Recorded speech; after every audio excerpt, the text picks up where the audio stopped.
National System Operator Private Limited. දැන් මේ නම ටිකක් රටේ ජනතාවට ටිකක් ආගන්තුක නමක්. හැබැයි දැන් NSO කියවම ටිකක් හුරු පුරුදුයි විදුලි ක්ෂේත්‍රයේ බොහෝ දෙනෙක් දැන් මේ වෙනකොට හොඳින්ම දන්නවා. සහ අපි පහුගිය කාලේ වැඩිපුරම කතා බහ සිද්ධ කළ ආයතනය පිළිබඳව NSO හිමත් නැත්නම් National System Operator Private Limited ආයතනයේ පිහිටුවේ මූලික අරමුණ මොකක්ද? සහ විශේෂයෙන්ම ලංකා විදුලි පද්ධතියට මේ ආයතනය මගින් ඇති කරන බලපෑම කොයි වගේද? සහ මේ කොයි වගේ කටයුත්තක්ද කරන්නේ?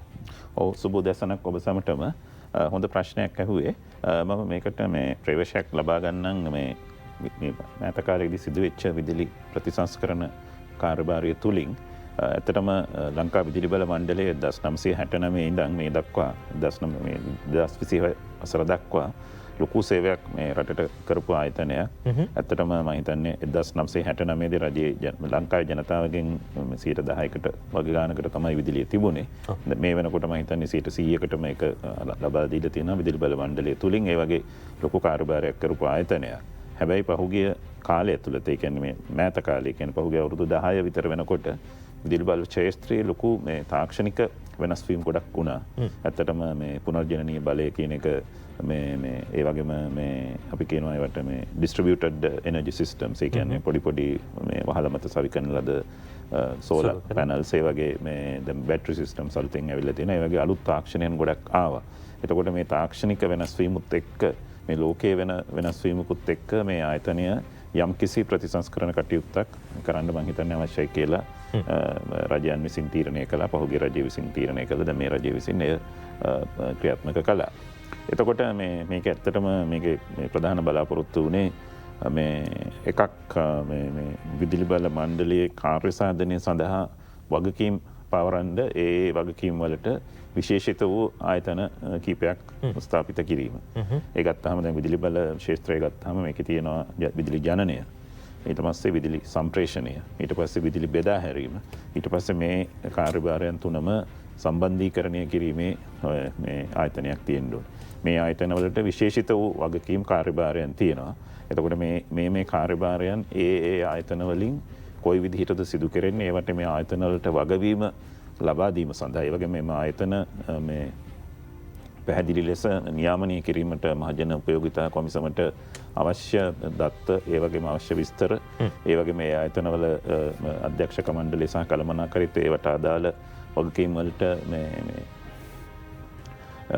මේ වගවීම සඳහාත් එම ආයතන අතර වන ගනුදෙනු පාරදර්ශකභාවයකින් යුතුව කිරීම සඳහාත් ඒ අතර මේ ඉස්සර දැන් විදුලි බල මණ්ඩලයේ එක තනි ආයතනයක් තියෙනකොට මේ ආයතන අතර මේ වගකීම් අතර මේව සඳහා තිබිච්ච මේ විදුලි බල මණ්ඩලයේම එක කොටස් අතර තිබිච්ච පාරදර්ශකභාවය කියන්නේ ඒව අතර එහෙම මේ ගිවිසුම් සහගත තත්ත්වයක් තිබුණේ නැහැ. දැන් ඒ වගේ මේක ඊට වඩා කාර්යක්ෂම ඒ වගේම පාරදර්ශකභාවයෙන් යුතු විදුලි ක්ෂේත්‍රයක් ඇති කිරීම සඳහා මේ පරිසංස්කරණ කටයුතු වල මම හිතන්නේ මූලික මේ බලාපොරොත්තුවක් වුණේ.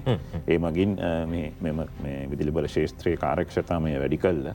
එමගින් ජනතාවට අඩු මිලට ස්ථාවර මිලකට විදුලිය ලබා දීම සඳහා මේකේ ප්‍රධාන පරමාර්ථයක් වුණේ.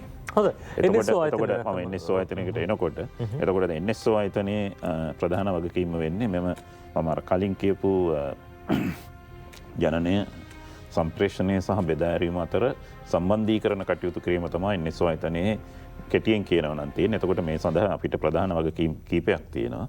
එකක් තමයි රියල් ටයිම් ඒ කියන්නේ තත්කාලීන වශයෙන් ඉල්ලීම සහ සැපයුම සමනය කිරීම. ඒ කියන්නේ හැම මොහොතකම විදුලියේ ජනනය ඒ වගේම ඉල්ලුම විදුලිය පරිභෝජනය ඒ දෙක අතර සමනය කිරීමක් බැලන්ස් කිරීමක් කරන්න වෙනවා. ඒක කිරීම එක ප්‍රධාන වගකීමක්.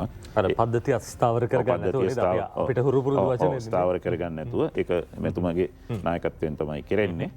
ඒක එක වගකීමක්. ඊට අමතරව ඒ සඳහා අපිට ඒ කියන්නේ අපි සාමාන්‍යයෙන් අවුරුද්දකට විතර කලින් අපි ප්ලෑන් එකක් හදන්න ඕනේ කොහොමද මේක කරන්නේ කියලා. ඊට පස්සේ ඒක අපි මාසෙකට සැරයක්, ඊට පස්සේ සුමානකට සැරයක්, අන්තිමට දවසකට සැරයක් ඊළඟට ඒක මේ පැයෙන් පැයට පැය කාලෙන් කාලට අපි කරන්න ඕනේ. ඒක කිරීම එක වගකීමක්, ප්‍රධාන වගකීමක්. ඊට අමතරව විදුලි පද්ධතියේ සංවර්ධනය සඳහා වන දීර්ඝකාලීන සැලසුම් මේ හැදීමේ වගකීමක් අපිට තියෙන්නේ. ඒකට අපි ඉස්සර විදුලි බල මණ්ඩලයේ තියෙනකොට කිව්වේ මේ ලීස් කොස් ජෙනරේෂන් එක්ස්පැන්ෂන් ප්ලෑන් කියලා. හැබැයි අපි දැනට අලුත් පනත යටතේ කරන්නේ long term power development plan කියලා. එතකොට ඒකෙන් අපි විදුලි ජනනය සහ සම්ප්‍රේෂණය කියන මේ අංශ දෙකම සඳහා වන දීර්ඝකාලීන සැලසුම් ක්‍රියාත්මක මේ පිළියෙල කරනවා. ඒක ඊට පස්සේ කැබිනට් එක මගින් අනුමත කළාට පස්සේ එම සැලසුම් ක්‍රියාත්මක කිරීමේ වගකීමක් අපිට තියෙන්නේ.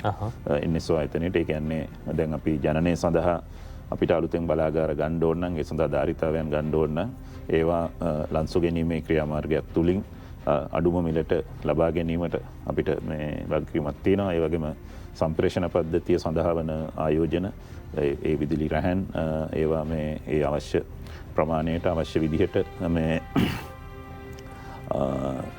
ඉදිකිරීම සඳහා පෞද්ගලික අංශයේත් ඒ වගේම අපේ විදුලි බල මණ්ඩලෙන් වෙන් වෙලා ආපු NTNSP ආයතනයටත් එම වගකීම් බාර දීලා ඒවා මේ මොනිටර් කිරීම ඒවා අධීක්ෂණය කිරීමේ වගකීමක් අපිට තියෙනවා.